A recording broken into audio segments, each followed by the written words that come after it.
viens à toi. D'un cœur sincère, je me prosterne. Brisé par ma vie passée, Saint-Esprit, viens restaurer. C'est ta bonté qui mène à la repentance, vers le cœur de Dieu. Ton cœur, oh Dieu. Shalom, shalom, shalom, bien-aimés frères et sœurs en Christ. Encore meilleurs vœux à tous ceux-là que je n'ai pas encore souhaité les vœux, les meilleurs de bonheur, de grâce, de prospérité. Et que cette année soit une année, n'est-ce pas, de réalisation des promesses de Dieu. Une année, n'est-ce pas, d'impactation, parce que vous êtes un ambassadeur du royaume de Dieu. Est-ce que quelqu'un peut dire Amen? Alléluia. Alors, bien-aimés frères, nous voulons tout simplement remercier le Seigneur qui nous fait la grâce d'être encore à notre émission, le cœur de Dieu. Ne ratez jamais le cœur de Dieu tous les vendredis à partir de 15 h. Nous voulons prier le Seigneur pour recommander ce moment. Nous te bénissons, Père. Merci pour la grâce que nous avons auprès de toi, de parler à ton nom, d'agir à ton nom, de faire les choses à ton nom. Merci pour cette opportunité que tu m'accordes de proclamer le message de l'Évangile. Merci pour le Saint-Esprit qui est en mouvement, qui conduit, Seigneur, ces moments, qui conduit l'Église dans la puissance, n'est-ce pas, de ton royaume. Merci encore d'utiliser, Seigneur, tout mon être entier afin de communiquer le message. Je prie que les cœurs soient ouverts et que tu te saisisses d'un homme, d'une femme, d'un jeune, d'un enfant, Seigneur, pour proclamer le royaume de Dieu.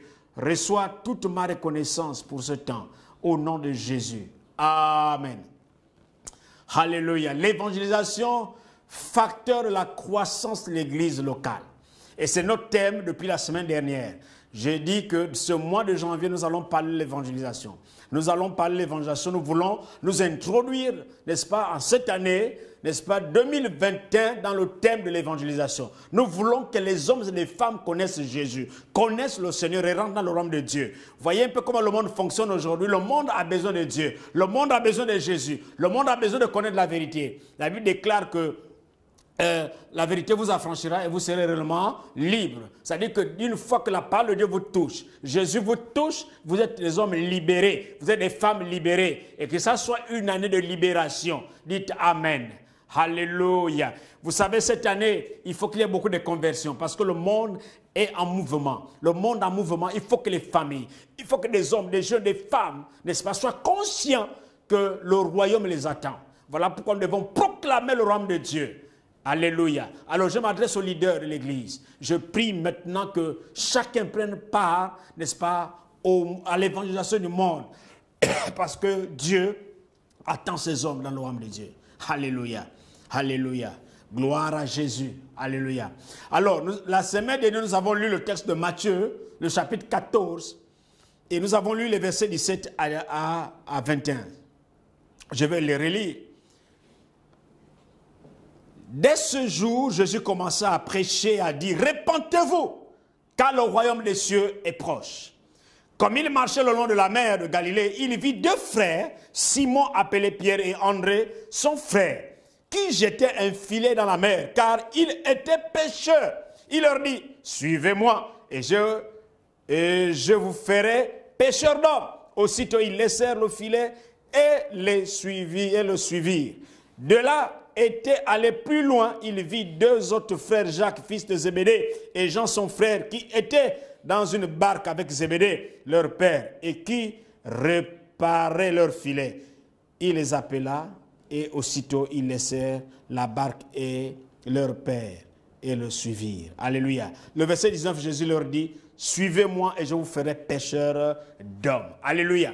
L'évangélisation, facteur de la croissance de l'Église. Nous sommes dans la dimension de la croissance. Le monde est pris, il faut faire des séminaires, faire des conférences pour la croissance économique. Alléluia. Donc nous devons faire aussi de manière à ce que l'Église puisse croître. L'Église puisse croître dans toutes ses dimensions. Alléluia. que le ciel, les gens connaissent le Seigneur et que les gens soient peuplés dans le royaume de Dieu. Je vous disais la semaine dernière, il n'y a pas une occasion où Dieu organise une fête dans le ciel quand les âmes, sauf quand l'occasion qui est donnée, c'est quand les âmes se donnent à la foi.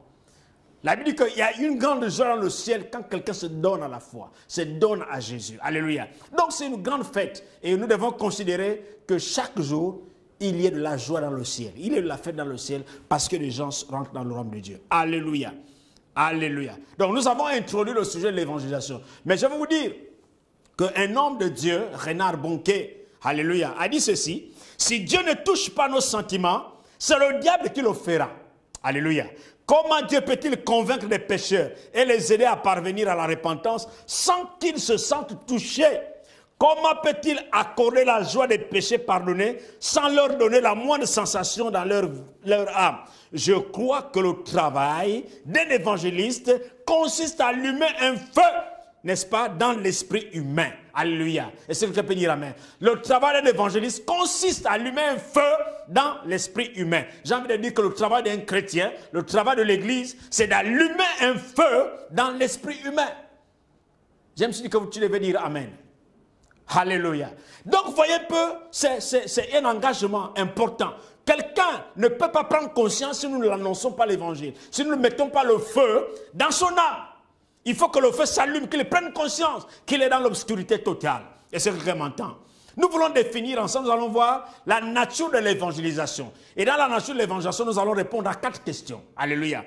La première question, c'est de savoir ce que l'évangélisation. Qu'est-ce que l'évangélisation?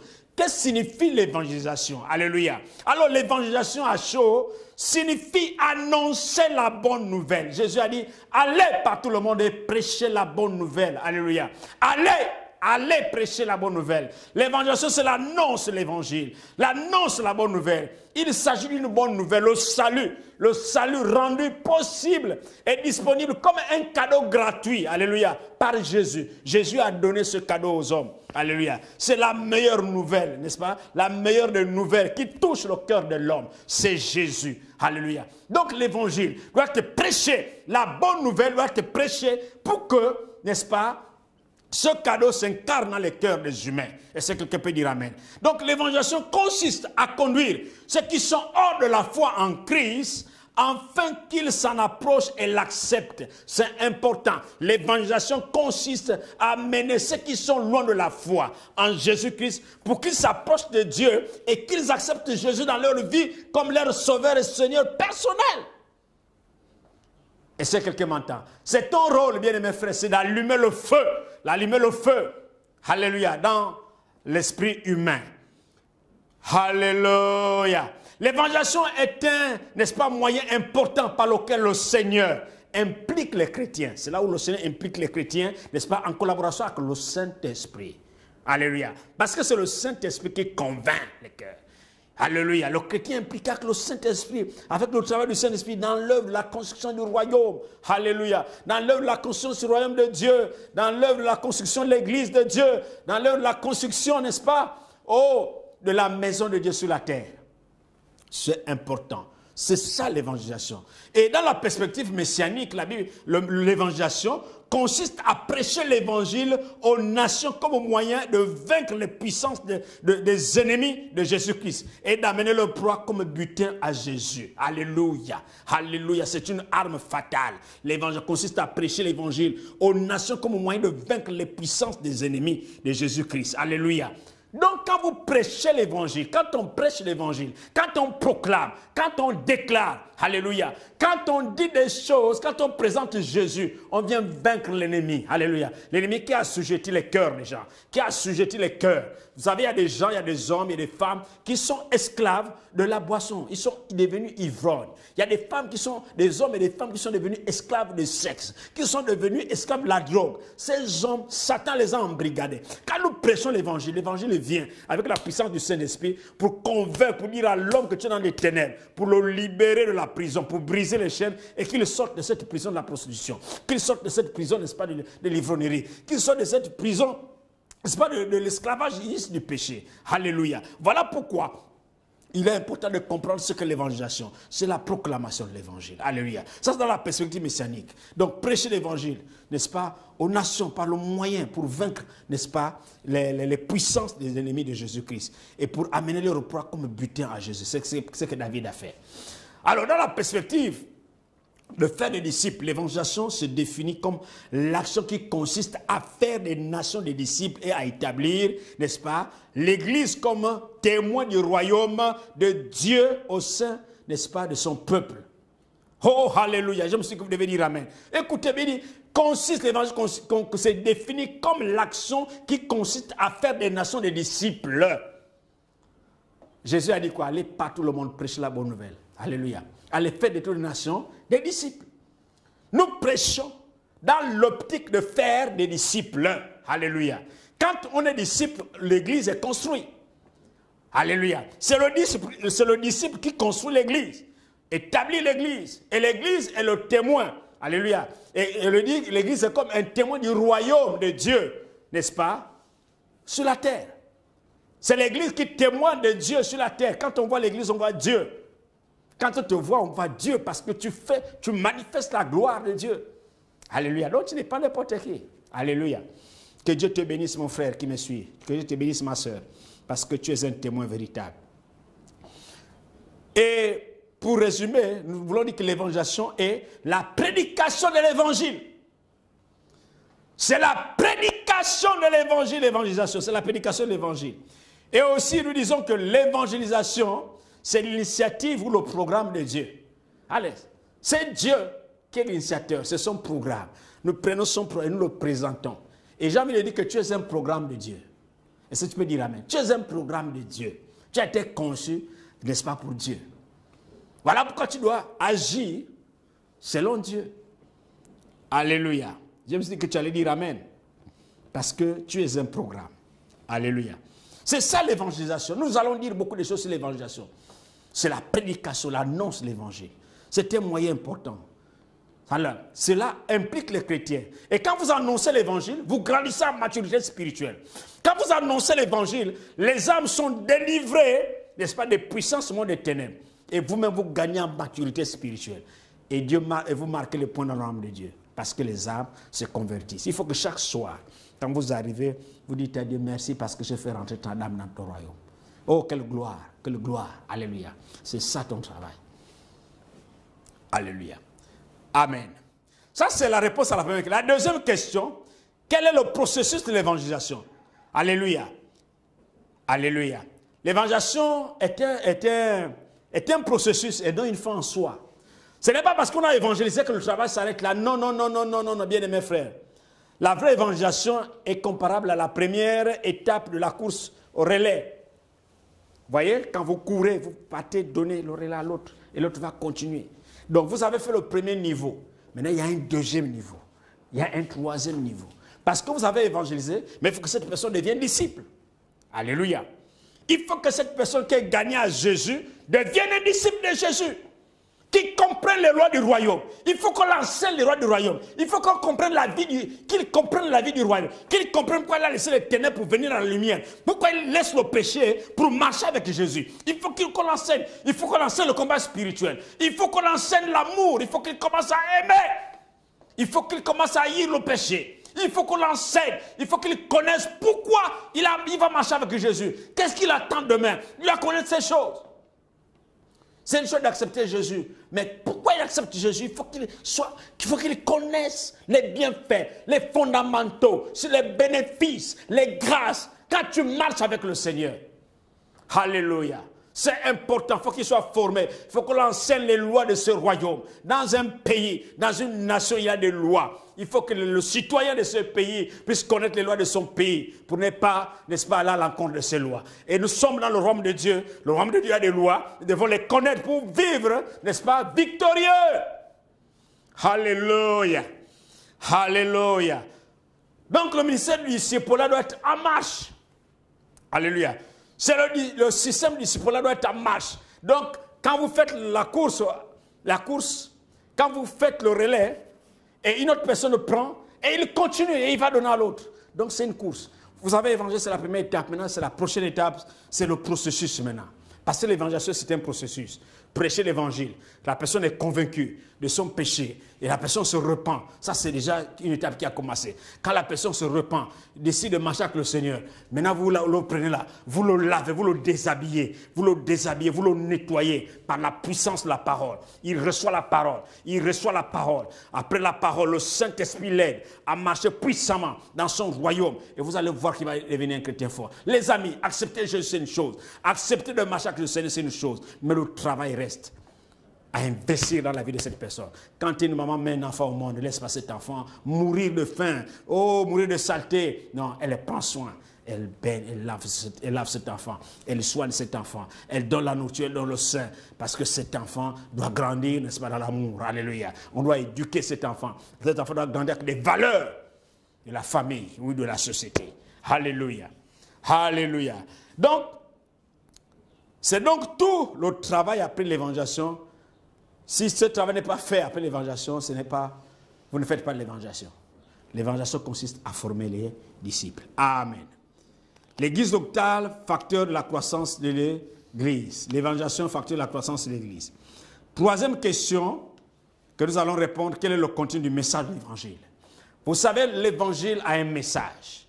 On ne vient pas raconter des choses juste pour le contenu. Nous allons lire 1 Corinthiens 15, 3 à 7. 1 Corinthiens 15, 3 à 7. Il est écrit: je vous ai enseigné avant tout, comme je l'avais aussi reçu, que Christ est mort pour nos péchés. Alléluia. Selon les Écritures, qui a été enseveli et qu'il est ressuscité le troisième jour selon les Écritures, et qu'il est apparu à Céphas, puis aux 12. Ensuite, il est apparu à plus de 500 frères à la fois, dont la plupart sont encore vivants, et dont quelques-uns sont morts. Ensuite, il est apparu à Jacques, puis à tous les apôtres. Dites Amen. Alléluia.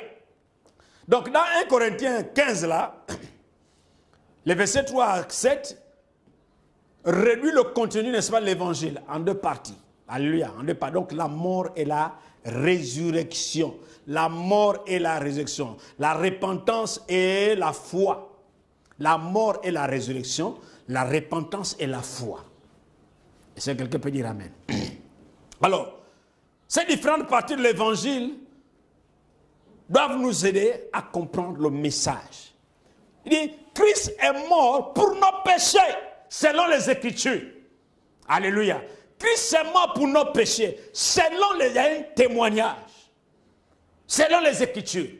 Quand on parle de la mort de Jésus, alléluia, quand on parle de la mort de Jésus, la mort de Jésus, on parle de la repentance. Quand la mort de Jésus est proclamée, on amène, n'est-ce pas, l'auditoire à se repentir. Parce que Jésus est mort. Jésus est mort pour nos péchés. Puisque Jésus est mort pour nos péchés, nous devons nous défaire des péchés dans lesquels Jésus est mort. Pourquoi encore faire les mêmes péchés pendant que quelqu'un a déjà payé le prix? Est-ce que quelqu'un m'entend? Alléluia. Alléluia. Christ est mort pour nos péchés. Donc vous devez vous repentir. Alléluia. On doit se repentir. Ça, c'est le message. Regardez Pierre, après la Pentecôte. Pierre se lève pendant qu'il fouillait avant la descente de l'Esprit Saint. Quand Pierre reçoit l'Esprit et les gens mettent en doute ce qu'ils sont en train de faire, Pierre se lève et commence à parler de Jésus. Alléluia. Commence à dire, cet homme, vous l'avez livré, c'était le Messie. Pierre rappelle l'histoire. Alléluia. Pierre fait une référence à l'histoire pour démontrer aux Juifs, à tous ceux qui étaient là, que c'est lui le Messie que vous avez sacrifié. C'est lui Jésus que vous avez tué. Et vous devez vous répandre. Repentez-vous. Alléluia. Repentez-vous. Alléluia. Si vous êtes convaincu que Jésus est mort, repentez-vous. Hey, alléluia. Gloire à Jésus. Gloire à Jésus. Gloire à Jésus. Nous devons reconnaître que nous sommes pécheurs devant Dieu. Dieu est saint. Alléluia. S'il y a quelque chose à faire pour nous sauver nous-mêmes, nous n'aurions pas besoin de la mort de Christ, bien-aimés frères. Mais nous n'avons pas eu quelque chose pour nous sauver. La mort de Christ signifie beaucoup pour nous. Alléluia. Donc il n'y a pas absolument rien qui puisse faire nous gagner le ciel si ce n'est la mort de Jésus. Si je ne serais pas mort. Non, c'est la mort de Jésus. Alléluia. Personne n'est juste, la Bible déclare dans Romains 3:10. Alléluia. Personne n'est juste. Donc nous devons dépendre de la miséricorde de Dieu. Nous avons besoin de la grâce de Dieu. Nous avons besoin de la grâce de Dieu. Alléluia. La grâce de Dieu. Vous savez, la grâce, la Bible dit que nous sommes sauvés par la grâce au moyen de la foi. La grâce, c'est ça. La grâce, elle est là. La grâce, c'est là. Maintenant, ce que Dieu demande de vous, c'est que vous saisissez la grâce. Nous sommes sauvés au moyen de la grâce. Nous sommes sauvés par grâce au moyen de la foi. La grâce est là. Mais saisissons la grâce. Mais beaucoup refusent de saisir la grâce. La grâce est là. Alléluia. La grâce est là. Donc, la mort de Christ suffit pour nous sauver. Alléluia. Ceci ne serait pas possible s'il n'était pas le Fils de Dieu. Il était Fils de Dieu. Jésus est 100% Fils de Dieu. Jésus est 100% Fils de Dieu. Il est 100% homme, il est 100% Dieu. Alléluia. C'est pas, non, 100% homme, 100% Dieu. Et c'est quelqu'un m'entend. Alléluia. Donc la première partie de l'évangile correspond, n'est-ce pas, comprend la reconnaissance du fait que nous sommes totalement indignes et que Christ est Dieu et qu'il suffit, n'est-ce pas, pour nous. Il est Dieu, nous sommes indignes, mais à cause de sa sainteté, à cause de sa grâce, à cause de sa mort à la croix, nous recevons, n'est-ce pas, sa grâce. Donc personne n'est vraiment sauvé s'il ne reconnaît pas la suprématie de Christ. S'il ne se répand pas, il ne peut pas être sauvé. Donc le message de la mort de Christ consiste à mener l'auditoire à la repentance. Voilà pourquoi toi tu me suis, tu n'as jamais accepté Jésus-Christ. Il faut que tu te répandes de tes péchés. Parce que la Bible déclare, tous sont péchés et sont privés de la gloire de Dieu. Tous sont péchés, sont privés de la présence de Dieu. Tu peux être dans la présence de Dieu à cause du péché. Il faut que tu te sanctifies. Il faut que tu te sanctifies. Alléluia. Il faut que tu te sanctifies, bien-aimés frères. Alléluia. Gloire à Jésus. Alléluia. Donc, nous avons les deux parties. La première partie, c'est la mort de Christ. La deuxième partie, c'est la résurrection de Christ. La Bible dit quoi? Qu'il est ressuscité le troisième jour, selon les Écritures. Il est mort, il n'est pas resté dans le tombeau. Il est ressuscité le troisième jour, selon les Écritures, bien-aimés frères. Quand on parle de la résurrection, on parle de la foi en Christ. Alléluia. La seconde partie de l'évangile implique la confiance, la foi. Il est nécessaire de se repentir. Mais cela seul ne suffit pas, bien-aimés frères, pour nous sauver. Beaucoup de chrétiens croient que Jésus est mort pour le péché. Néanmoins, ils pensent, n'est-ce pas, qu'il leur faut faire quelque chose d'autre. Vous savez, le problème que Paul avait avec les Galates, c'est qu'il pensait que le salut par la foi ne suffit pas. Il fallait ajouter autre chose, la circoncision, la tradition juive autour du salut. Non, ce n'est pas ça. Alléluia, ce n'est pas ça. On ne fait pas quelque chose pour mériter le salut. Non, non, non, non. C'était là le genre d'hérésie que Paul combattait avec les Galates. C'était ça. Alléluia. Il a condamné ça fermement. Donc le salut de Christ était suffisant pour nous sauver. Le sacrifice de Christ était suffisant pour nous sauver. Donc nous n'avons plus besoin, n'est-ce pas, de quoi que ce soit. Nous ne pouvons rien y ajouter par nos propres efforts, bien aimés frères. La résurrection de Christ prouve que sa promesse est vraie. Alléluia. Sa promesse est vraie. Il est allé et nous préparer une place. Alléluia. Et reviendra nous prendre et nous amener avec lui. Alléluia. Nous amener chez nous, parce que chez nous là-bas, notre problème de salut est réglé. Alléluia. Quand Christ est mort. Quand nous avons la foi en lui, nous pouvons en effet, n'est-ce pas, le servir. Si nous avons la foi en lui. Donc il y a la mort et la résurrection. La mort, n'est-ce pas, c'est la repentance et la résurrection, c'est la foi. Donc nous croyons et nous sommes sauvés. Alléluia. Le servir par les bonnes œuvres, le remercier, l'adorer, mais ces actions font partie de notre sanctification, de notre salut. Alléluia. Les œuvres, il y a les œuvres de la loi et les œuvres de la foi. Comprenez bien. Ne pensez pas que vos œuvres que vous accomplissez, ce sont les œuvres qui vont vous sauver. Non, ne confondez pas ça. Les Juifs avaient des œuvres, ne faites pas, ne tuez pas, ne mangez pas. Ceci, ce sont les œuvres de la loi. Il y a des gens qui font des choses parce que c'est écrit. Il faut faire, il faut aider les pauvres, c'est écrit. Mais les œuvres de la foi, ça n'a rien à voir avec les œuvres de la loi. Tout le monde, les païens en font, ils construisent des maisons aux gens, ils en font. Ça n'a rien à voir avec la foi. Les œuvres de la foi, c'est la conséquence. C'est-à-dire que tu es sauvé, tu manifestes les œuvres de la foi. Comment tu peux dire que tu es sauvé, tu es chrétien, mais tu ne manifestes pas les œuvres de la foi? Où sont tes œuvres? La foi sans les œuvres est morte. Alléluia. La foi sans les œuvres est morte. Tu sais que tu as la foi, il faut qu'il y ait la conséquence. Déjà par ta vie personnelle. Quand on te voit, on voit quelqu'un de rayonnant. On voit quelqu'un de changé, de transformé. La Bible déclare, si quelqu'un en Christ, il est devenu nouvelle créature. Les choses anciennes sont passées, voici les choses sont devenues nouvelles. Quand on te voit, on voit la nouvelle création. Donc ta foi impacte ta vie. Non seulement la foi impacte ta vie, mais aussi la foi te pousse à faire des bonnes œuvres. Tu ne peux pas être pingre avant et pendant que tu es dans le Seigneur, tu deviens toujours la même chose. Non, il faut changer, il faut une transformation. Il faut poser les actions de la foi. Alléluia. La foi a des conséquences. La foi a des conséquences. C'est important. Il y a des conséquences dans la foi. Et regardez, lisez la Bible. Tous ceux qui se repentaient posaient des actions. Regardez ces femmes qui entouraient Jésus, accompagnaient Jésus par les actions. Quand les gens se convertissaient, brûlaient les livres de magie. Alléluia. Parce qu'ils avaient pris les Macédoniens, qu'est-ce qui s'est passé, les amis? La Bible dit que dans leur pauvreté profonde, mais ils ont contribué au-delà de ce qu'ils avaient. Parce que quoi, ils avaient compris le salut en Christ. Et c'est quelqu'un peut dire Amen. Alléluia. Et pour terminer, pour répondre à la quatrième question, quel est le moyen efficace de la présentation de l'évangile? Alors la présentation la plus puissante du message de l'évangile, c'est celle que notre vie confirme. Alléluia. Notre mode de vie donne à nos paroles, notre intégrité, notre compassion, notre transparence sont les principaux moyens dont le Seigneur se sert pour faire de nous le sel et la lumière du monde.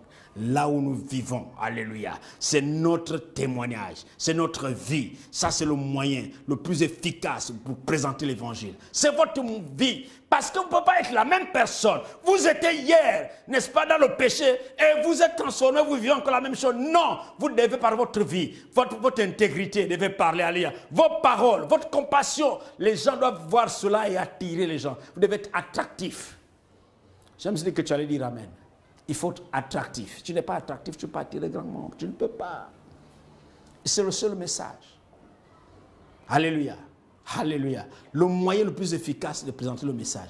Tu peux venir avec des théories. Tu peux dire Jésus est mort. Tu peux dire Jésus est ressuscité. Ça, c'est bien. Mais ta vie est conforme à ce que tu es en train de dire. Si c'est oui, gloire au Seigneur. Alléluia. Voilà pourquoi nous avons pensé que ce mois, nous allons parler vraiment de l'évangélisation. Parce que l'évangélisation est un facteur important pour le salut des âmes. Alléluia. Écoutez ce que Renard Bonquet dit encore. Un chrétien, un christianisme calme et imperturbable n'accomplira rien.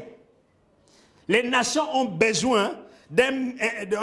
besoin urgent du message de feu. Alléluia. Les nations ont un besoin urgent du message de feu de la croix. Maintenant et non quand nous aurons le temps. C'est maintenant. Alléluia. C'est maintenant. Les nations ont besoin de ce message de feu. C'est maintenant. Pas quand nous aurons le temps. Il est temps que tu prêches le message de Jésus. Le message de la mort, de la résurrection de Jésus. Ah, c'est le temps que tu prêches. Que les gens doivent aller, n'est-ce pas, au ciel. Raconter Dieu en chair, en os. C'est le temps. C'est maintenant le temps. Alléluia. On n'a plus besoin d'un christianisme calme, imperturbable, un christianisme où tout le monde est là, regarde seulement un seul leader qui fait tout. Tout est autour de lui, il devient seigneur local. Non, on a besoin de libérer les gens pour prêcher le message. Les gens ont besoin d'écouter le message de feu. Alléluia. Les gens ont besoin d'écouter un message de feu, un message qui brûle. Pas servir un homme qui n'a rien, lui-même c'est un pécheur pardonné. Libère les gens, libère les hommes, libère les femmes, allez prêcher le message de feu, parce que le monde en a besoin. Alléluia. Il y a des gens qui en ont besoin. Alléluia. Mettez les moyens en œuvre pour prêcher le message du salut, parce que c'est le temps, bien-aimés frères, c'est le temps.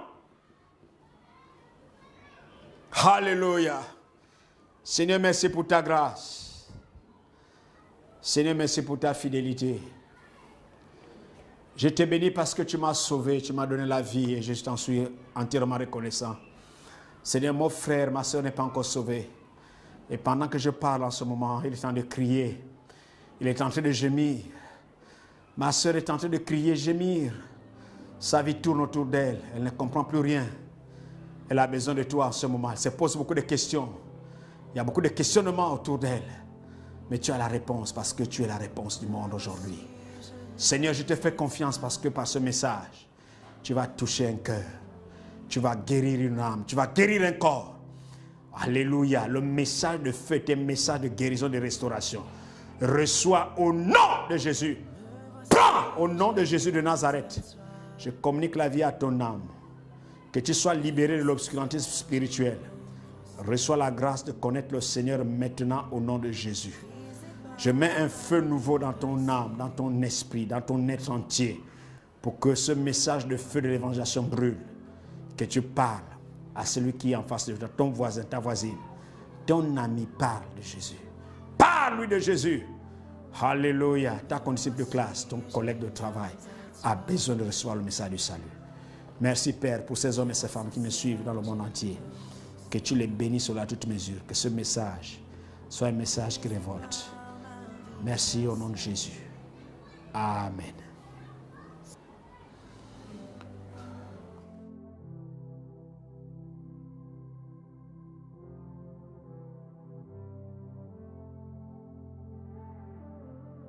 Me voici, je viens à toi.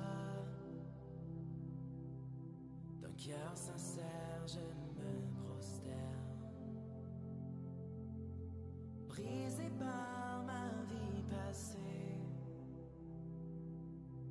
Saint-Esprit, viens restaurer. C'est ta volonté.